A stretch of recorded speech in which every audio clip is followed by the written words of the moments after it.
আমরা গরিব মানুষ, আমার বেটা পুত্র নাই, আমার স্বামী নাই, নিজের কর্ম করি, নিজে খাই।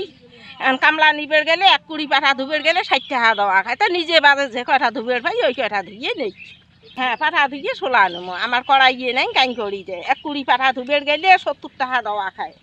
তো কি দরকার আছে 70 টাকা মাংসক দেওয়া, নিজে করি যে 2 টাকা ধুবের পাই ধুয়ে নেই, নিলে উপকার হবে। বাড়ি করে বেড়া করা দেওয়া যাবে, জাল ধরা যাবে। এই কি কিনবের গেলে একটা ঝুঁটি কিনবের গেলে 30 টাকা নেবে। তা বসেই থাকি, কি দরকার আছে 2 ঝুঁটি ধুবের পাইলেও না 60 টাকা কামাই হবে। আমরা পাট দিতেছি, পাট দিয়ে মনে করেন টাকা নিতেছি। এই সময় কোনো কাজ কামাই নাই, এখন কাজ কামাই নাই। এখন দিন 400-500 করে টাকা পাই, এদিকে দিন পাট চলতেছে, কোনো অসুবিধা হইতেছে না। এখন মনে করেন কজন শোলা নিতেছে, পাটের শোলা নিয়ে ভাত পাক করার জন্য শোলা নাই, খড়ি নাই। এই জন্যে মানুষের একটু উপকার হইতেছে, কেউ সিঞ্জা নিতেছে, কেউ টাকা নিতেছে। আমরা ধান পাট আবাদ করি, এই সময় পাটের সিজন।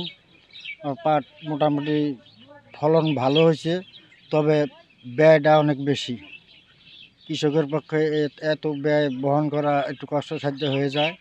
ক্ষেতের থেকে পাটটা এই যে বিলে আনা লাগে, নিড়ানি আছে, সার বোনার সময় আমরা তেল দিয়ে পানি দিয়ে তারপরে পাট বপন করছি।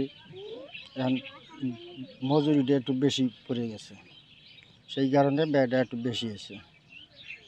তারপরেও পাটের দাম অন্যান্য বারের তুলনায় মোটামুটি আছে, আমাদের লাভ না হইলেও লস।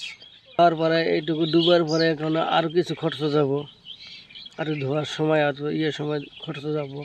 তারপরে ধরেন এই যে কাটা সার মোটমাটে আর কি 7,000 টাকা বিক্রি হয়েছে।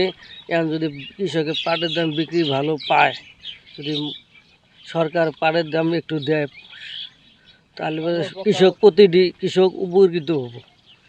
আর যদি কি পাটের দাম একবারে কমাই দেয়, তাহলে কৃষক একবারে লসের মধ্যে পড়ে যাবো।